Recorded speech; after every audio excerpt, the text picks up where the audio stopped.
And then it says, give yourselves to humble task. Isn't that what a servant is? Now, let's give an example when we're talking about Mother's Day. Let's use a lady here as a great example of what we're saying. There's a lady named Tabitha from the book of Acts. Tabitha was famous not because she became a fashion model. She wasn't famous because she had a lot of money and was the biggest diamond holder there ever was, or her hair was the greatest hair that ever was in the culture. Things that made her important were very clearly stated here. It says this woman was full of good works, the very thing that God tells you to do. She was full of good works and charitable deeds, which she did. She impacted her neighborhood. She impacted her town, her city. And it says clearly it happened in those days that she became sick and died. It shook people up. At the funeral concerns as they gather, they're all shook up and thinking about what? What a person's life was like. That's what always happens.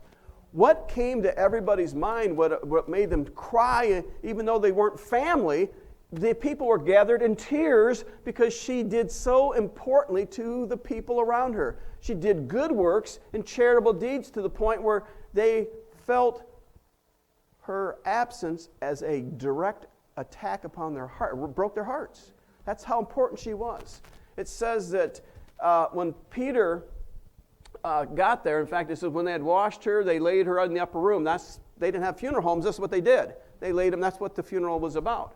And it says, when Peter arose and went with them, when he had come, they brought him to the upper room, and all the widows, notice, not all the children, not all her family or relatives, all the widows of the city stood by him weeping, showing the tunics and garments which Dorcas, which was her translated name, had made while she was with them.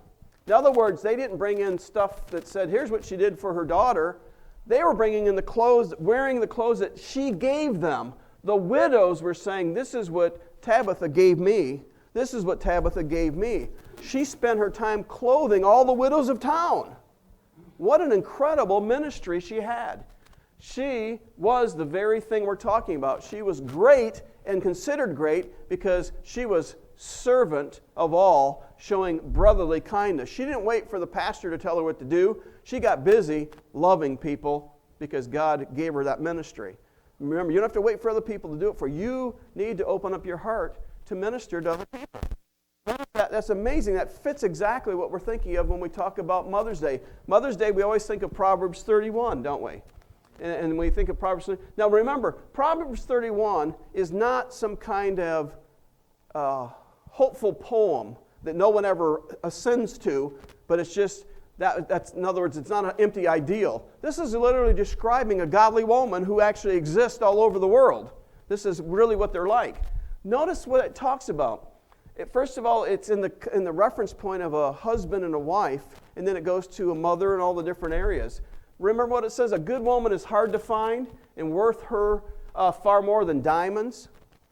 A woman of this character we're talking about, one who has changed the focus of her life away from herself and into this area of true servanthood. Look at verse 12 or 11. Her husband trusts her without reserve, never has reason to regret it. Now, isn't that an amazing thing to be able to say? Because if people are focused on themselves and spend all their time trying to attract people to look at them or dress, then he's worried about all the other men hitting on his wife. But it says a servant woman of such caliber, of greatest servant of all, he doesn't even worry about that. He trusts her with everything. And look at the attitude she has. Never spiteful. She treats him generously all her life long. When they get old, they don't get crabby. You hear that? All her days, even when they're older, she treats him generously. She shops around for the best yarns and cottons and enjoys knitting and sewing. Is that for herself?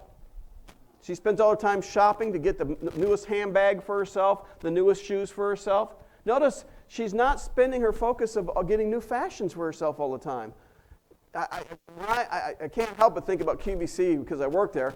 The women are driven, I mean, not all of them, obviously, but a lot of women I talk to, they're driven for the fact they want more jewelry, new clothes, all to and new hair, and new skin, always worried about getting attention to themselves. And they'll even tell me that. Oh, I love this new ring I bought. I get compliments from everybody. Their purpose is so they get people to notice them. They literally tell me that.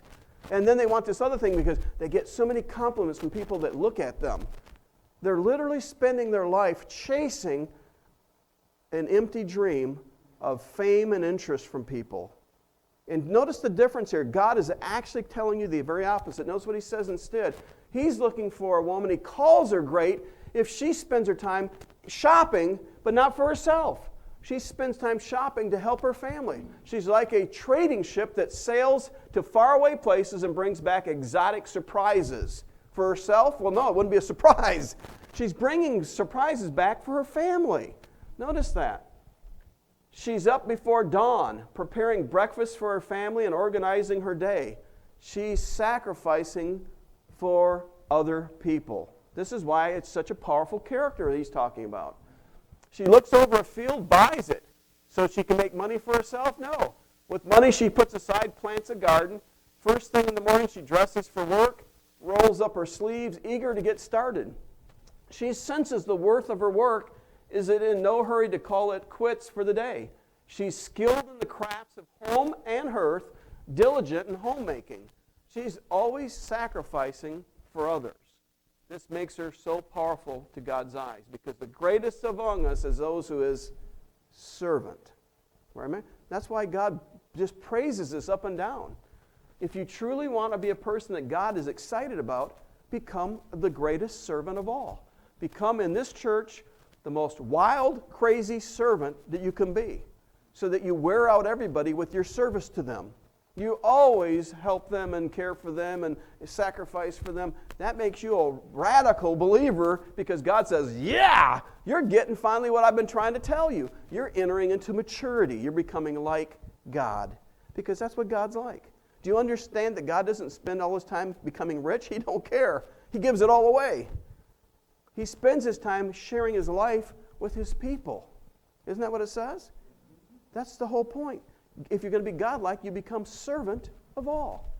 Now, we can go through the rest of this, but I do want to skip down a couple things. These are great examples. You should read this, even if you're a man, because this teaches you the character servanthood that God wants every person to be. But if you get to the end, it says in verse 27, she keeps an eye on everyone in her household. Notice that. Her eye is not on herself, it's on everyone in her household. What is she keeping an eye on them for? Keeps them busy and productive. Her children respect and bless her. Now that's an honor. Mothers want, on Mother's Day, for their children to honor and respect them. Well, you don't get it automatically unless you do these things. Because like Dorcas or Tabitha, you get honored when you make such an impact upon other people. You're not going to get honored if you don't make the impact. If you spend all your time wanting people to serve you, you get no honor. You change your focus, you get honor. It says her husband joins in with words of praise. If you want your husband to praise you, don't spend all his money on foolish things. He won't praise you. I can't tell you how many guys I get calls now at QVC saying, can you do something to stop my wife? She's breaking me. Literally. They're going bankrupt. I had a guy in tears saying, we're losing our home because she won't quit buying. I said, well, I can't do anything, but obviously if that's an issue, write our company and tell them the issues. They'll help you. I'm sure they will. We're not interested in destroying you because of, we want to sell things to people who would like to buy them, but we're not going to, But I literally get almost every week now, I get men calling. Every week with these things. This is how bad it's getting in our culture. That the obsession over buying stuff to make yourself happy doesn't work. Happiness doesn't come and honor doesn't come from keep buying yourself things. It comes from giving yourself away. That's why Jesus said, give, it shall be given to you. The blessing comes from what he's explaining here. Give yourself away. This is where your husband will rise up and give you praise. Many women have done wonderful things, he says, but you've outclassed them all. I like the way this translation says it. You outclassed them all. That helps. American women hear that, the classy thing. You know, you're just talking about classy. What do they always think about? What they dress like. Again, they think of classing as styling. It's not it. The man sees that differently. A man sees it as you outclass him when you act a whole different story, a whole different way. When you act this way, you are outclassing them. You're a classy woman. Charm can mislead and beauty soon fades, it says in verse 30.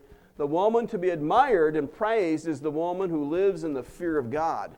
And how that is amplified is in verse 31. Give her of the fruit of her hands and let her own works praise her. Your own works will praise you. And it says in the gates of the city, which means the whole city will realize your power. Our church will become a powerful place when we practice this. You know, when we get to that place, when we're really there. We got ways to go, but that's what will happen.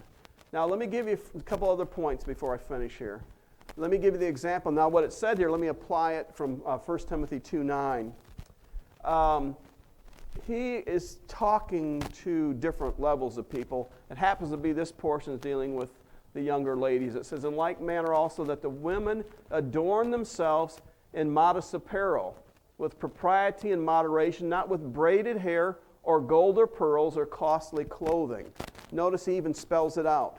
The world keeps trying to class themselves up with their clothing, their jewelry, and their hairstyles, to the place where they live it all for themselves. They're focused on the wrong thing. And there's nothing wrong with wearing clean clothes, but remember, the word modesty is very important here. It just means you don't have to wear a $10,000 dress. You know, you can buy one that looks just the same way for, you know, whatever at the store, and it'll be the exact look, and you won't know the difference, you know, and you don't have to get carried away. You don't have to drive a $65,000 car. You can drive a $10,000 or $20,000 car, and it works just the same. It just doesn't have all the fancy stuff, and you won't be as famous, you know, because you didn't drive a Maserati or something, but who cares? You know, the point is you'll get where you need to go. And that's what he's saying. Get it in a focus here. God's concern is you get a focus on life. Stop focusing on the wrong thing. Here's what I want you to focus on. It says, which is proper for women professing godliness with good works you dress yourself with. Clothe yourself with good works, the very thing that Tabitha did. She clothed herself with good works. And in that, she became a powerful person. Verse 15, nevertheless, talking about women will be saved in childbearing if they continue in faith, love, and holiness with self-control. The very things we talked about is establishing character, doing the good works. And that's the last point on there. So when we think about mothers, we want to give a tribute. But we want to make sure it's godly mothers. I don't want to give tribute just to mothers. Anybody can have a baby almost, you know. But to be a true mother in God's sense, it's a whole different thing.